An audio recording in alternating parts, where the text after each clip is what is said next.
Okay, one of the first things I did when making my newspaper was, when pre-planning, making sure that my audience feedback was going to be involved, and I planned several things I was going to do. The first thing that I did was, when picking my actual name for my newspaper, I did a page, an A4 page, put the different names on there, and then gave them to members of the public with ages ranging from 18 up to about 50, 60, the ages that normally buy local newspapers, and then got them to pick which newspaper name they liked the most, and then that was the one I went with for my actual name of my newspaper, the final newspaper name. Another thing that I did was a newspaper masthead survey, which is pretty much the same thing, but this time with masthead instead of the name. So I made 6 different mastheads. I think it was example mastheads, and then the one that got the most votes from about a group of about 20 people became my chosen masthead.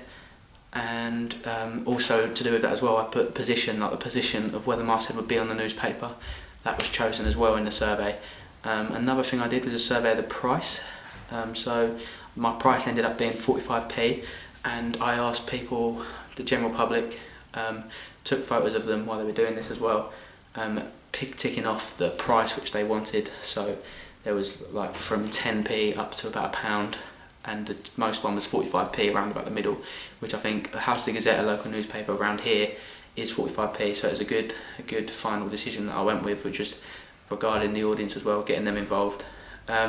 Another thing I did was I videoed the audience, members of the public, random people, again aging from 18 upwards, whether or not they actually buy a local newspaper and read it, and if not, why, and if so, why. Again, getting them to explain. This helped me to gauge the sort of target audience I was aiming for before actually making my newspaper, and it gave me a good idea of who reads local newspapers nowadays. Another thing I did was audience evaluation on my front page and page 2.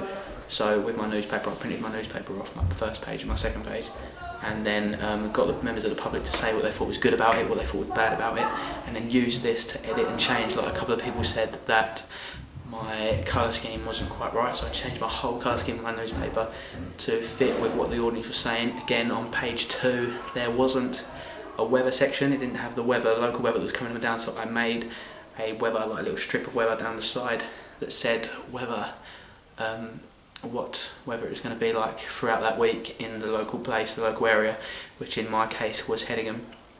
I would often take photos of people with their chosen, for the first one, my newspaper name, I took photos of the people holding their chosen name on a whiteboard, got them to write the chosen name down. So say for example the Hedingham Herald or the Castle Chronicle, which was my chosen one, I got them to hold, say, the Castle Chronicle on the newspaper, took a photo of them and then put that onto the blog.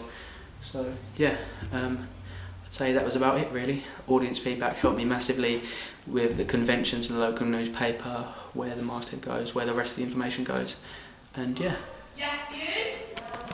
Thank you.